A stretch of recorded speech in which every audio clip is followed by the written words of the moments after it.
3 kali. Kak Ayu daripada sini je, Bukit Cerakar. Dekat.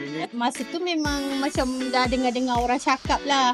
Ada buat apa, ada kolam kat kampung kan. Lepas tu tengok naik dekat TikTok. Okay, pertama kali datang sini? 3 kali. 3 kali lah, alhamdulillah. View cantik lah. Okay. Tu makanan dia. Dari pizza. Pizza sedap. Layanan serve korang okay. Malam tadi akan datang yang ramai-ramai ada majlis perpisahan adik guru. Akak pun join diorang juga. Kiranya Perpisah dengan dia juga? tidak. Dia semua okey lah.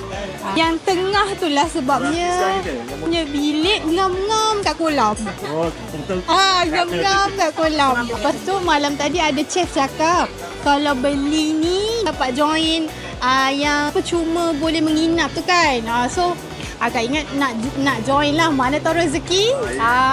Boleh pilih, betul tak? Macam boleh pilih yang mana yang ada. Korang dekat sini yang kat Selangor ke, korang datang sini Nusantara Village dekat Kampung Bukit Cerakar berdekatan dengan klinik. Joinnya datanglah sini nak menginap ke, nak bercuti ke, nak holiday dengan family korang ke, tak apa korang nak lunch, dinner yang best, yang sedap, korang boleh datang sini Nusantara Village. Okay?